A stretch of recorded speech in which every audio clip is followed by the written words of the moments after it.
प्रिय भक्तों, इस संसार में न जाने कितने लोग पैसे की कमी में अपना जीवन व्यतीत कर रहे हैं। भक्तों, इस कलयुग में यदि आपके पास पैसा है तो पराये भी आपके दोस्त बन जाते हैं और आपके आगे पीछे घूमते हैं, और यदि आपके पास पैसा नहीं है तो आपके अपने भी आपसे मुंह बचाते हैं। भक्तों, पैसे की इन्हीं सारी समस्याओं को दृष्टिगत रखते हुए आज हम जो मंत्र आपको बताने जा रहे हैं वह धन की देवी माता श्री लक्ष्मी का बहुत ही चमत्कारी एवं प्रभावशाली मंत्र है। यदि इस मंत्र का जाप या श्रवण आप सच्चे मन से प्रतिदिन कर लेते हैं तो माता लक्ष्मी आपसे प्रसन्न होती हैं, और जिससे माता लक्ष्मी प्रसन्न हो जाएं, उसके पास कभी पैसे की कोई कमी नहीं हो सकती। उस व्यक्ति का घर हमेशा धन धान्य से भरा रहता है, उसकी जेब हमेशा पैसों से भरी रहती है, वह कभी पैसों का मोहताज नहीं होता। भक्तों, जिस स्थान पर मंत्रों का उच्चारण किया जाता है उस स्थान पर स्वतः ही भगवान निवास करते हैं। अतः आप इस मंत्र को अपने घर, दुकान या किसी भी अच्छी जगह सुन सकते हैं। और यदि आप भी धन की देवी माता श्री लक्ष्मी के सच्चे भक्त हैं तो हमारे इस चैनल मंत्र विद्या को सब्सक्राइब जरूर करें और सच्चे दिल से वीडियो को एक लाइक करके कमेंट में जय मां श्री लक्ष्मी लिखकर अपनी उपस्थिति माता के चरणों में अवश्य दर्ज कराएं। आइए आप सच्चे मन से धन की देवी माता श्री लक्ष्मी के इस मंत्र का उच्चारण प्रारंभ करते हैं। ओम श्रीं ह्रीं श्रीं कमले कमलालये प्रसीद प्रसीद श्रीं ह्रीं श्रीं ओम महालक्ष्मी नमः। ओम श्रीं ह्रीं श्रीं कमले कमलालये प्रसीद प्रसीद श्रीं ह्रीं श्रीं ओम महालक्ष्मी नमः। ओम श्रीं ह्रीं श्रीं कमले कमलालये प्रसीद प्रसीद श्रीं ह्रीं श्रीं ओम महालक्ष्मी नमः। ओम श्रीं ह्रीं श्रीं कमले कमलालये प्रसीद प्रसीद श्रीं ह्रीं श्रीं ओम महालक्ष्मी नमः। ओम श्रीं ह्रीं श्रीं कमले कमलालये प्रसीद प्रसीद श्रीं ह्रीं श्रीं ओम महालक्ष्मी नमः। ओम श्रीं ह्रीं श्रीं कमले कमलालये प्रसीद प्रसीद श्रीं ह्रीं श्रीं ओम महालक्ष्मी नमः। ओम श्रीं ह्रीं श्रीं कमले कमलालये प्रसीद प्रसीद श्रीं ह्रीं श्रीं ओम महालक्ष्मी नमः। ओम श्रीं ह्रीं श्रीं कमले कमलालये प्रसीद प्रसीद श्रीं ह्रीं श्रीं ओम महालक्ष्मी नमः। ओम श्रीं ह्रीं श्रीं कमले कमलालये प्रसीद प्रसीद श्रीं ह्रीं श्रीं ओम महालक्ष्मी नमः। ओम श्रीं ह्रीं श्रीं कमले कमलालये प्रसीद प्रसीद श्रीं ह्रीं श्रीं ओम महालक्ष्मी नमः। ओम श्रीं ह्रीं श्रीं कमले कमलालये प्रसीद प्रसीद श्रीं ह्रीं श्रीं ओम महालक्ष्मी नमः। ओम श्रीं ह्रीं श्रीं कमले कमलालये प्रसीद प्रसीद श्रीं ह्रीं श्रीं ओम महालक्ष्मी नमः। ओम श्रीं ह्रीं श्रीं कमले कमलालये प्रसीद प्रसीद श्रीं ह्रीं श्रीं ओम महालक्ष्मी नमः। ॐ श्रीं ह्रीं श्रीं कमले कमलालये प्रसीद प्रसीद श्रीं ह्रीं श्रीं ॐ महालक्ष्मी नमः। ॐ श्रीं ह्रीं श्रीं कमले कमलालये प्रसीद प्रसीद श्रीं ह्रीं श्रीं ॐ महालक्ष्मी नमः। ॐ श्रीं ह्रीं श्रीं कमले कमलालये प्रसीद प्रसीद श्रीं ह्रीं श्रीं ॐ महालक्ष्मी नमः। ॐ श्रीं ह्रीं श्रीं कमले कमलालये प्रसीद प्रसीद श्रीं ह्रीं श्रीं ॐ महालक्ष्मी नमः। ॐ श्रीं ह्रीं श्रीं कमले कमलालये प्रसीद प्रसीद श्रीं ह्रीं श्रीं ॐ महालक्ष्मी नमः। ॐ श्रीं ह्रीं श्रीं कमले कमलालये प्रसीद प्रसीद श्रीं ह्रीं श्रीं ॐ महालक्ष्मी नमः। ॐ श्रीं ह्रीं श्रीं कमले कमलालये प्रसीद प्रसीद श्रीं ह्रीं श्रीं ॐ महालक्ष्मी नमः। ॐ श्रीं ह्रीं श्रीं कमले कमलालये प्रसीद प्रसीद श्रीं ह्रीं श्रीं ॐ महालक्ष्मी नमः।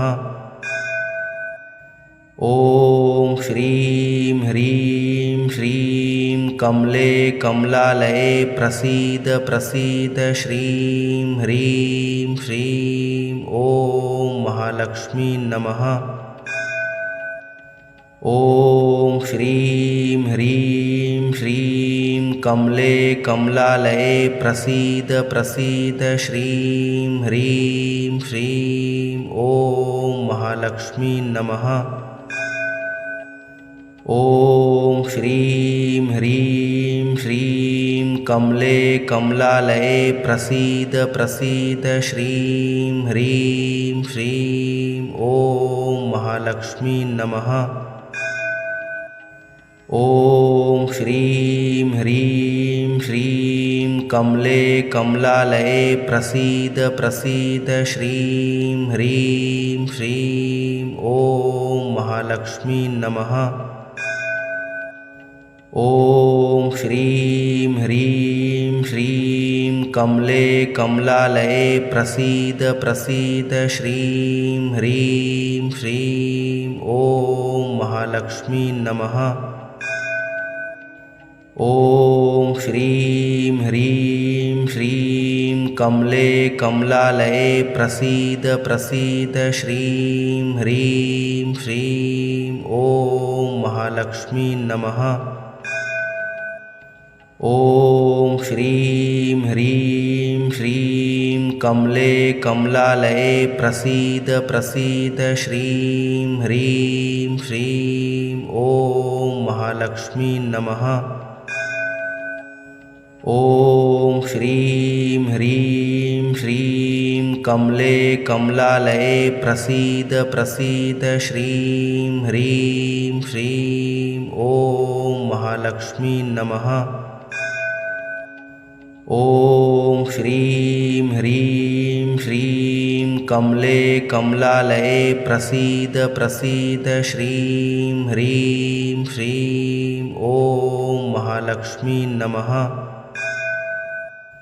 ॐ श्रीं ह्रीं श्रीं कमले कमलालये प्रसीद प्रसीद श्रीं ह्रीं श्रीं ॐ महालक्ष्मी नमः। ॐ श्रीं ह्रीं श्रीं कमले कमलालये प्रसीद प्रसीद श्रीं ह्रीं श्रीं ॐ महालक्ष्मी नमः। ॐ श्रीं ह्रीं श्रीं कमले कमलालये प्रसीद प्रसीद श्रीं ह्रीं श्रीं ॐ महालक्ष्मी नमः।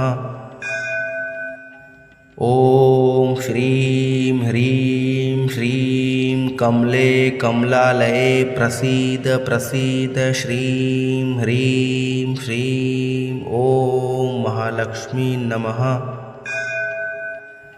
ॐ श्रीं ह्रीं श्रीं कमले कमलालये प्रसीद प्रसीद श्रीं ह्रीं श्रीं ॐ महालक्ष्मी नमः। ॐ श्रीं ह्रीं श्रीं कमले कमलालये प्रसीद प्रसीद श्रीं ह्रीं श्रीं ॐ महालक्ष्मी नमः। ॐ श्रीं ह्रीं श्रीं कमले कमलालये प्रसीद प्रसीद श्रीं ह्रीं श्रीं ॐ महालक्ष्मी नमः। ॐ श्रीं ह्रीं श्रीं कमले कमलालये प्रसीद प्रसीद श्रीं ह्रीं श्रीं ॐ महालक्ष्मी नमः।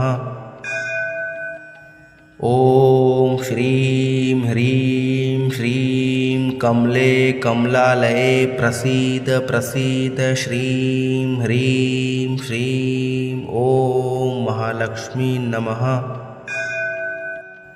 ॐ श्रीं ह्रीं श्रीं कमले कमलालये प्रसीद प्रसीद श्रीं ह्रीं श्रीं ॐ महालक्ष्मी नमः।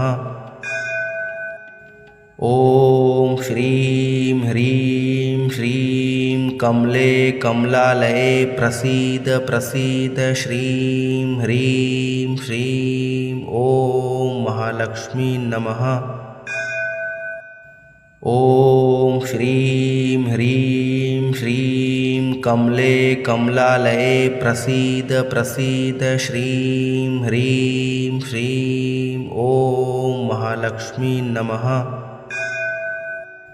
ॐ श्रीं ह्रीं श्रीं कमले कमलालये प्रसीद प्रसीद श्रीं ह्रीं श्रीं ॐ महालक्ष्मी नमः।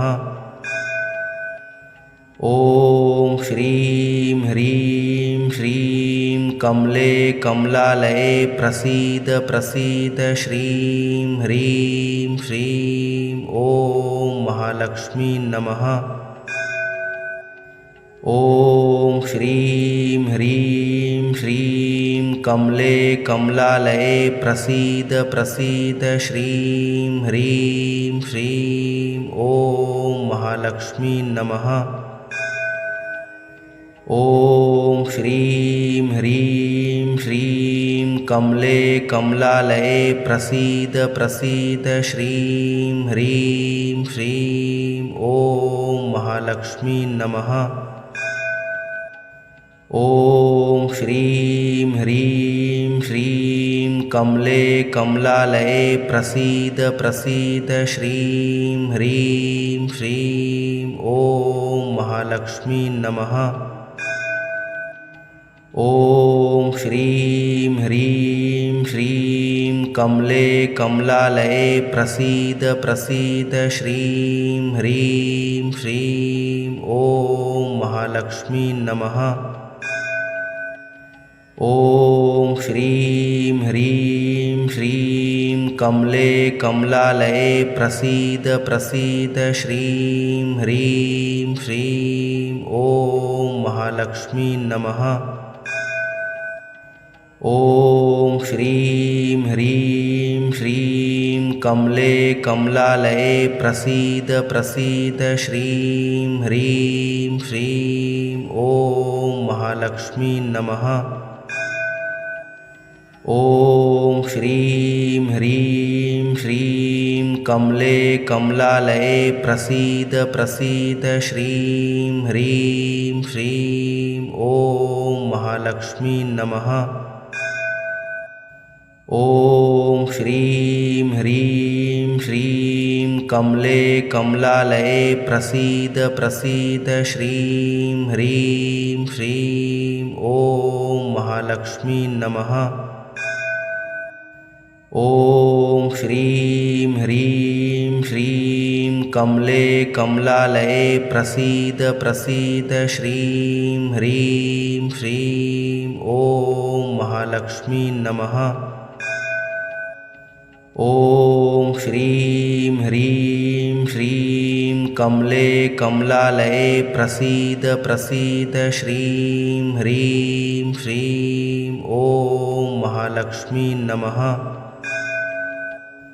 ॐ श्रीं ह्रीं श्रीं कमले कमलालये प्रसीद प्रसीद श्रीं ह्रीं श्रीं ॐ महालक्ष्मी नमः।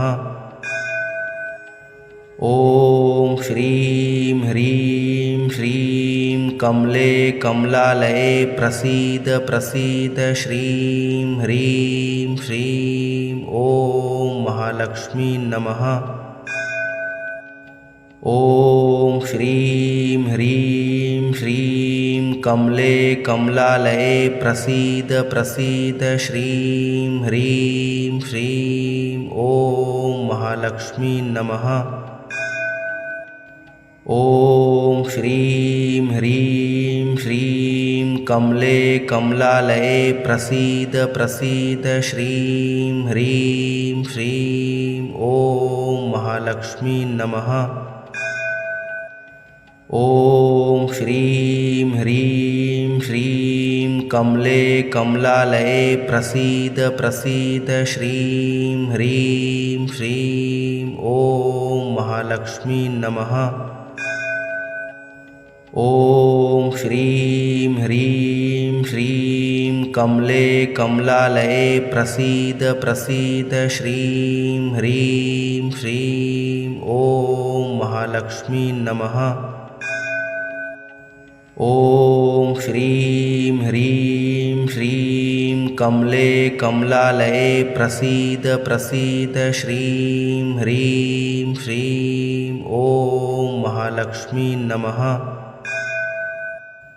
ॐ श्रीं ह्रीं श्रीं कमले कमलालये प्रसीद प्रसीद श्रीं ह्रीं श्रीं ॐ महालक्ष्मी नमः।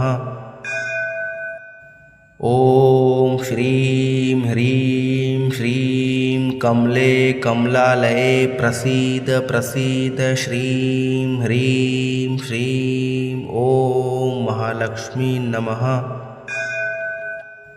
ॐ श्रीं ह्रीं श्रीं कमले कमलालये प्रसीद प्रसीद श्रीं ह्रीं श्रीं ॐ महालक्ष्मी नमः।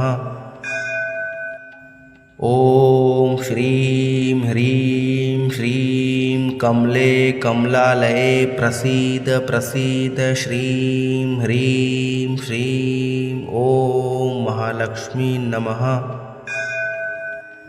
ॐ श्रीं ह्रीं श्रीं कमले कमलालये प्रसीद प्रसीद श्रीं ह्रीं श्रीं ॐ महालक्ष्मी नमः। ॐ श्रीं ह्रीं श्रीं कमले कमलालये प्रसीद प्रसीद श्रीं ह्रीं श्रीं ॐ महालक्ष्मी नमः। ॐ श्रीं ह्रीं श्रीं कमले कमलालये प्रसीद प्रसीद श्रीं ह्रीं श्रीं ॐ महालक्ष्मी नमः। ॐ श्रीं ह्रीं श्रीं कमले कमलालये प्रसीद प्रसीद श्रीं ह्रीं श्रीं ॐ महालक्ष्मी नमः।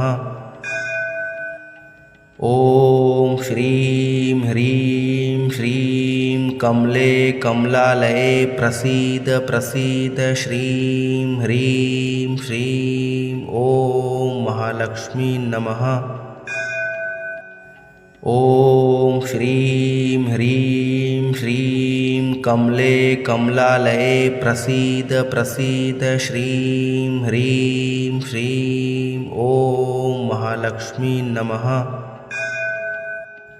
ॐ श्रीं ह्रीं श्रीं कमले कमलालये प्रसीद प्रसीद श्रीं ह्रीं श्रीं ॐ महालक्ष्मी नमः। ॐ श्रीं ह्रीं श्रीं कमले कमलालये प्रसीद प्रसीद श्रीं ह्रीं श्रीं ॐ महालक्ष्मी नमः।